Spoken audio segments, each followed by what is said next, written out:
Chua lắm con ạ. Chua lắm. Chua.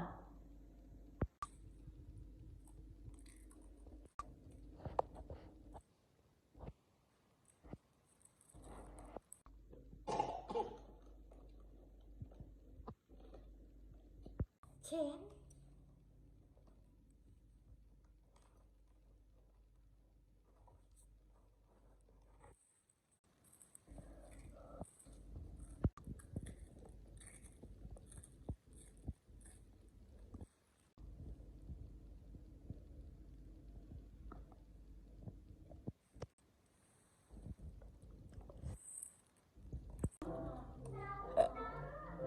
Nông nông thật là nông.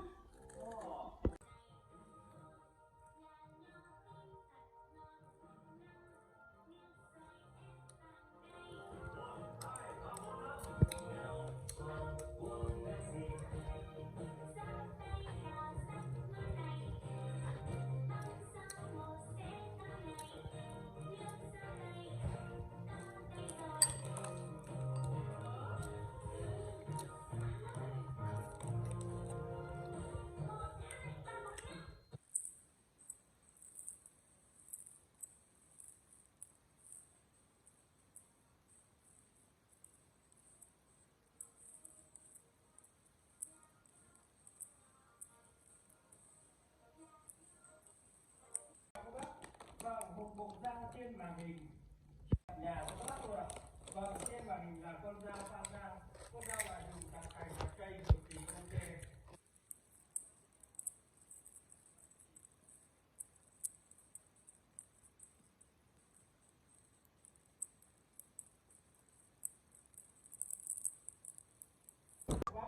Mời các bác lưu ý, hàng bên em 299.000 bao ship bao vận chuyển tận nhà luôn các bác.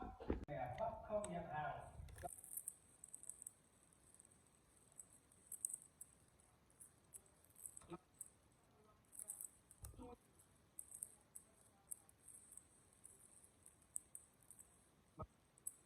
Giò xương ống.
Rồi, chúng ta nên cất cái gì trước đây?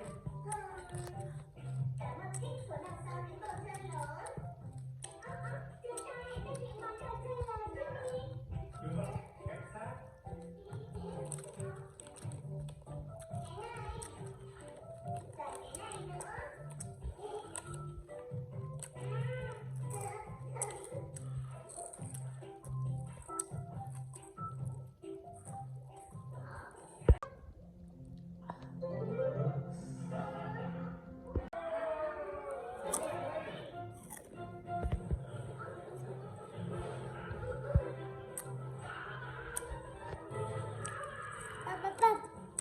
Cái này, còn cái này nữa. Bắp. Đây kìa, bắp.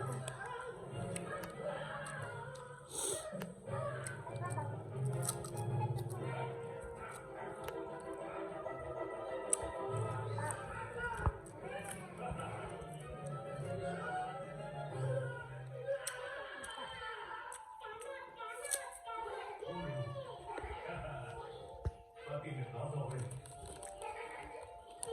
Hãy nhớ là phải luôn cất gọn đồ chơi nhé.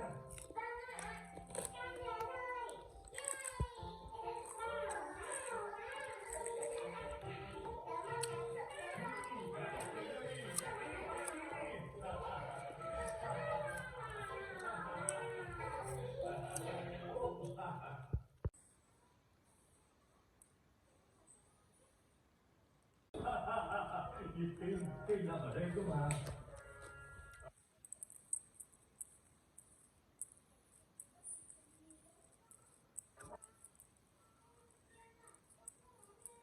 Còn ốm thì làm sao có thể trở thành bác sĩ chữa bệnh cho mọi người?